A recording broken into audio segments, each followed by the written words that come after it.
Hello, I am Joseph George.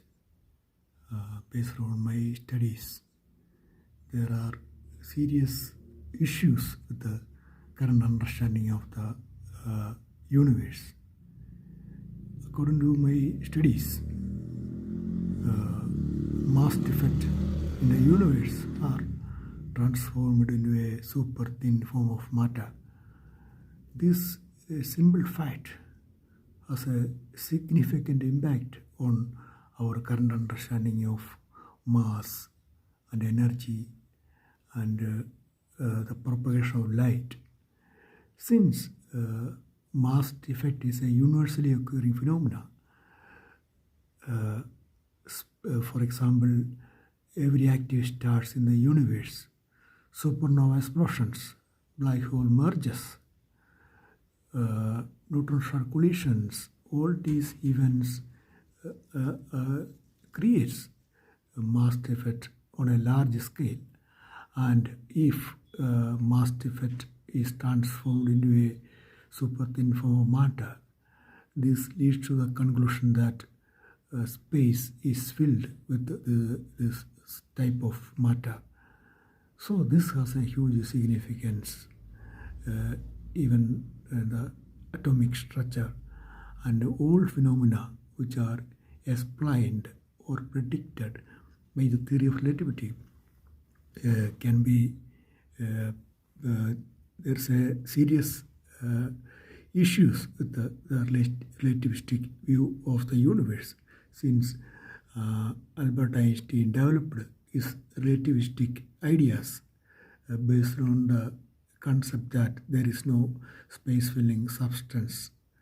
So once the existence of the space-filling matter is confirmed, it can revolutionize many of the current relativistic explanation for many important phenomena such as gravitational bending of light, precession of the perihelion of Mercury's orbit, and Lorentz contraction, increasing of mass of a moving body, speed limit of the universe, wave nature of matter, and the propagation of light and other form of forces in nature.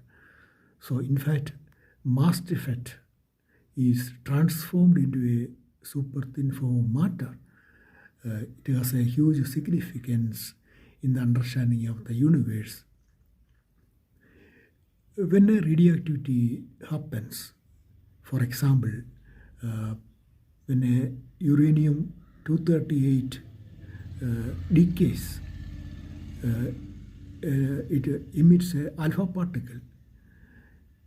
The alpha particle, the daughter nuclei, the thorium-234, and the alpha particle,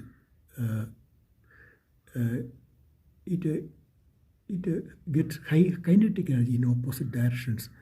The alpha particle, the uranium, when the uranium-238 emits a alpha particle, it won't go one direction, and the thorium-234 recoil in the just opposite direction. It resemblance like a gun shooting a bullet. When a gun shoots a bullet, the gun recoils in the opposite direction. The same effect can be observed when a uranium-238 emits a alpha particle. So this can be explained with the exploding mass defect. So I am preparing my paper for peer review, and I hope I'll be able to complete my paper soon. And thank you for your interest in this new physics, and I welcome all of you to my channel, and please watch my videos and share with your friends. Thank you very much.